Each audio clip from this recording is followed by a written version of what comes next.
안녕하세요. 잡시광입니다. 펜싱의 오상욱이 2024 파리올림픽 한국 선수단 첫 금메달의 주인공이 됐습니다. 앞선 도쿄대회에서의 아쉬움을 날려버린 그는 희상대 가장 높은 곳에 올라 세상에서 가장 환한 미소를 지었습니다. 오상욱은 프랑스 파리의 그랑팔레에서 열린 대회 남자 사브르 개인전 결승에서 튀니지의 파레스 페르자니를 15대 11로 제압했습니다. 오상욱은 생애 첫 올림픽이었던 도쿄대회에서 개인전 8강에서 탈락하는 아픔을 맛봤습니다. 당시 세계 랭킹 1위였던 만큼 오상욱이 받았던 충격은 상당했는데요. 그러나 두 번째 올림픽은 달랐습니다. 한국 펜싱의 간판 오상욱 선수의 금메달 소식은 한국 남자 사브르 선수로는 최초의 금메달인데다 펜싱 종주국 프랑스에서 이룬 성과라 더욱더 눈부셨습니다. 펜싱 사브르 종목은 유럽의 아성이 유난히 견고한 종목으로 유명합니다.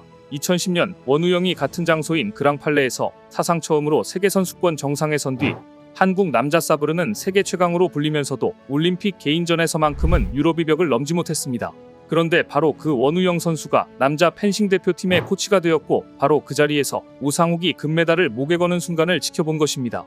오상욱의 금메달이 확정된 순간 원우영 코치는 말을 잇지 못했습니다. 여기서 한 가지만 정리해드리고 넘어가겠습니다. 사실 올림픽 중계방송을 지켜볼 때면 펜싱에서 사브르의 공격 범위는 어디까지이고 에페, 플레레와 차이는 무엇일까 궁금해집니다.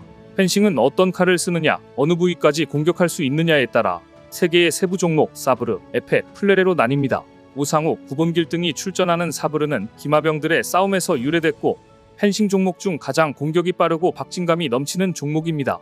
머리와 양팔을 포함한 상체 전부가 공격 범위에 속합니다. 과거 기마병 싸움에서 사람을 죽여도 말은 살려뒀는데 이를 계승해 허리 위 모든 부분을 찌르거나 베면 점수를 얻습니다.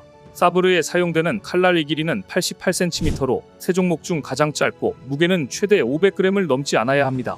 칼 손잡이 위에 달린 손보호막이 손잡이 끝과 연결돼 있습니다. 사브르는 에페와 플레레와 달리 배기가 가능하기 때문에 피스트에선 두 선수들 간의 수싸움도 치열할 수밖에 없습니다. 다른 종목에 견줘 공격적인 스타일로 경기를 풀어가는 선수들이 많아 경기 또한 빠르게 진행됩니다.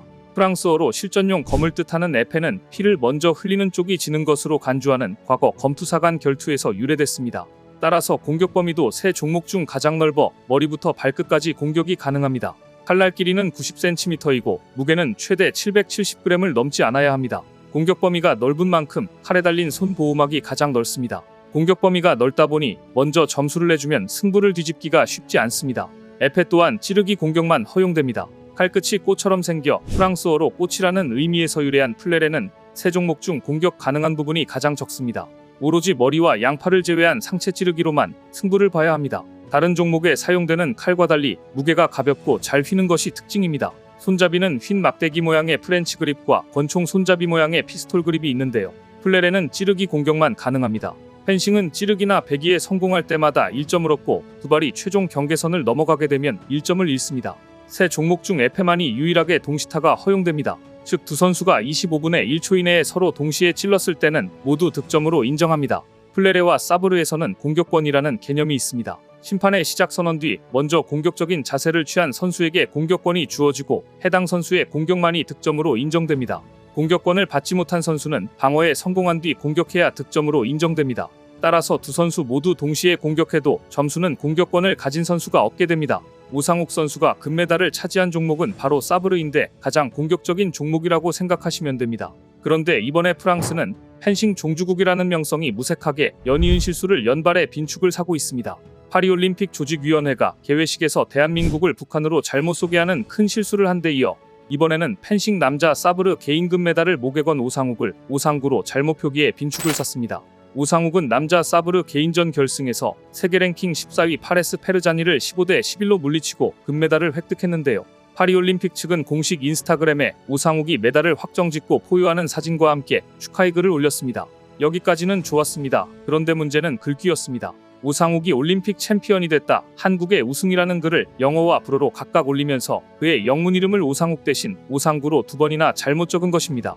이 게시물을 본 누리꾼들은 오상욱의 이름 표기를 바로잡아주는 댓글을 여럿 달았고 이후 올림픽 조직위 측은 오상욱의 이름을 오상욱으로 정정했는데요. 스펠링 한두 개가 잘못된 것이지만 한국 발음으로는 전혀 다른 이름이 된 것입니다. 그럼에도 정작 선수 본인은 아무렇지 않다는 분위기입니다.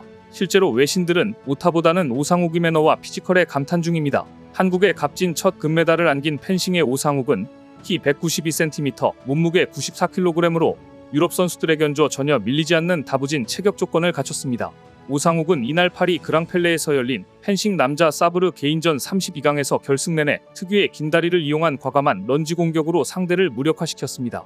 14대 9로 금메달까지 단 1점을 앞둔 결승 2라운드 막바지, 오상욱이 다리를 양쪽으로 넓게 벌리다 못해 180도 찢어 바닥에 사뿐히 주저앉았습니다. 비디오 판독 끝에 상대 파레스 페르자니에게 먼저 공격 주도권이 있었던 것으로 판정돼 득점이 인정되진 않았지만 막판 기선을 제압하기엔 충분했습니다. 당시 오상욱이 긴 다리를 양옆으로 쫙 찢자 시청자들의 입이 쩍 벌어질 정도였습니다. 오상욱은 이후 한 차례 추가 실점만을 허용하며 15대 11로 승부를 결정지었습니다. 앞서 세계선수권과 아시안게임, 아시아선수권대회 개인전을 모두 제패했던 오상욱이 펜싱 종주국에서 열린 올림픽 개인전 무대에서 금메달을 추가하며 그랜드슬램을 완성한 순간이었습니다. 결승전 뒤 외신들은 큰 체격에 전혀 어울리지 않는 뛰어난 유연성을 갖춘 오상욱에 찬사를 쏟아냈습니다.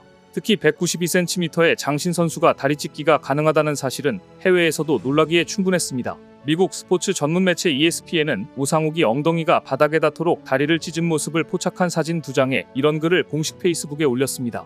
남자 사브르 금메달 결정전에서 나온 완벽한 다리 찢기. 누리꾼들은 결정전, 경기, 전투 등 뭐라고 부르건 간에 아주 즐거운 승부였다. 오상욱이 태권도도 하는 게 분명하다.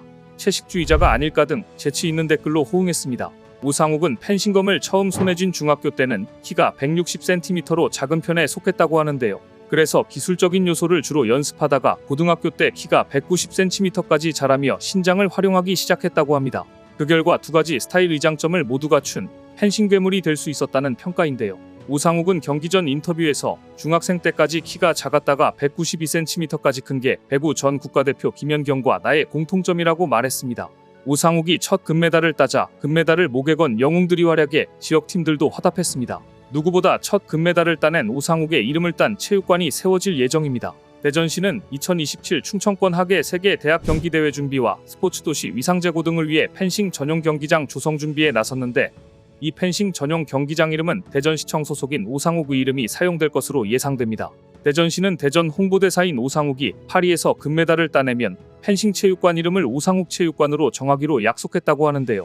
오상욱은 약속을 지켰고 이제 대전시가 약속을 지킬 일만 남았습니다. 개인전을 기분 좋게 마무리한 오상욱은 이제 구본길, 박상원, 도경동과 한 팀을 이뤄 단체전 금메달에 도전합니다.